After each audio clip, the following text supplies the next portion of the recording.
Hello guys, good morning. Again நான் உங்கள் Mohammed. Welcome to AMM trading FFA. நேற்று நம்ம சொன்ன மாதிரியே மார்க்கெட் வந்து ஒன்லி ப்ரீ சைடு அப்படின்னு போட்டிருந்தோம். யார் எத்தனை வீடியோ பார்த்தீங்கன்னு தெரியல. நம்ம காலையிலே சொல்லிட்டோம், நான் நேற்று புட்டு தான் ஒர்க் அவுட் ஆகும் அப்படிங்கிறத. ஸோ ப்ராப்பராக புட்டு மட்டும் தான் ஒர்க் அவுட் ஆச்சு. காலை ஃபுல்லாக கரைச்சிட்டாங்க. ஸோ அஸ் யூஸ்வல் இன்றைக்கி வீடியோ போகிறதுக்கு முன்னாடி வழக்கம் போல் குளோபலை பார்த்துட்டு அப்புறம் உள்ளே போகலாம்.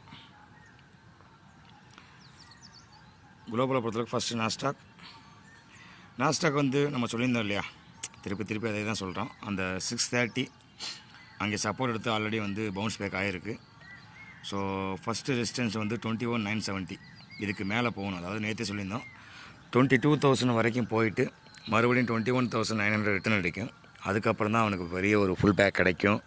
அப்போ தான் நம்மளோட ஐடி செக்டாரும் வந்து பயங்கரமான எஃபெக்டில் ஒரு ரேலி கிடைக்கும் அப்படிங்கிறத பேசியிருந்தோம் இல்லையா. அதே தான் இவங்க பயங்கரமான மூவ்மெண்ட் கொடுக்க மாட்டுறாங்க. மேபி அந்த ட்ரம்ப்போட இஷ்யூவாக கூட இருக்கலாம். அதை மைண்டில் வச்சுக்கோங்க கைஸ். ட்ரம்ப்பு பேசுனது ஒன்றும் வாபஸ் வாங்கினாரா இல்லைன்னு தெரியல. அதுக்குரிய ஆக்ஷன் எடுக்க ஆரம்பிச்சார் அப்படின்னா மார்க்கெட்டில் வந்து ரிஃப்ளெக்ட் பண்ணும். எனிஹவ் அது பண்ணும்போது நம்ம பார்த்துக்கலாம். ஸோ இப்போ ஃபஸ்ட் ஆஃப் ஆல் 21,970 வரைக்கும் ரீச் பண்ணும். ஏன்னா ஆல்ரெடி வந்து சப்போர்ட் வந்து 21,600 ஸ்ட்ராங்காக எடுத்துருக்காங்க 4 ஹவர்ஸில். ஸோ கண்டிப்பாக ரீச் பண்ணிடுவாங்க 10 கிட்ட வரைக்கும். மேபி பிரேக் பண்ணுறதுக்கும் பாசிபிலிட்டிஸ் இருக்குது. ஸோ இன்றைக்கி நம்ம கொடுக்க வேண்டிய சீட்டு வந்து தலைவருக்கு வந்து பாசிட்டிவ்.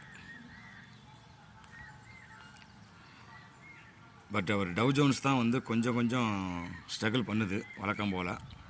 டவ் ஜோன்ஸ் பார்த்தீங்கன்னா 45,000 தொட்டவனை அடிச்சு இறக்கி விட்றாங்க. நேற்று கூட பேசியிருந்தோம். இன்றைக்கும் அதே தான் நடந்திருக்கு. நேற்று. ஸோ இன்றைக்கி காலைல மறுபடியும் ஒரு ஃபுல் பேக் எடுத்து போகிறாங்க.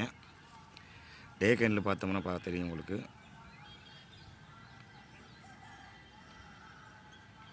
தெரியுதா? அதாவது 44,280 45,000 இதுக்குள்ளே தான் வண்டி ட்ராவல் பண்ணிகிட்டே இருக்காங்க. இந்த இடத்துல ஒரு பேஸை வந்து பில்டப் பண்ணியிருக்காங்க. 44,500 வந்து பேஸை பில்டு பண்ணியிருக்காங்க. ஒன்ஸ் இதை கிராஸ் பண்ணிட்டாங்கன்னா கீழே வந்துடுவாங்க. அதே மாதிரி 45,000 வந்து உடைக்க விடாமல் ரொம்ப நேரம் தடுத்துக்கிட்டு இருக்காங்க. பயங்கர கன்சல்சன் ஆகிட்டுருக்கு இந்த 44,500 45,000. ஸோ அதை உடச்சிட்டாங்க அப்படின்னா நல்ல ஒரு ரேலி கிடைக்கும். உடைக்கிறதுக்கு பாசிபிலிட்டிஸ் இருக்கா அப்படிங்கிறது போக தான் தெரியும். இதுக்கு முன்னாடி வந்த சோல்டரை பாருங்களேன். 1 2 3 4 5 6 7 8 ஒரு 8 நாள் கிட்ட 2 4 6 8 நாள் கிட்ட வந்து அதே 45ல் கன்சல்சன் ஆகிட்டு அப்புறம் பெரிய செல்லிங் ஆகிருக்கு.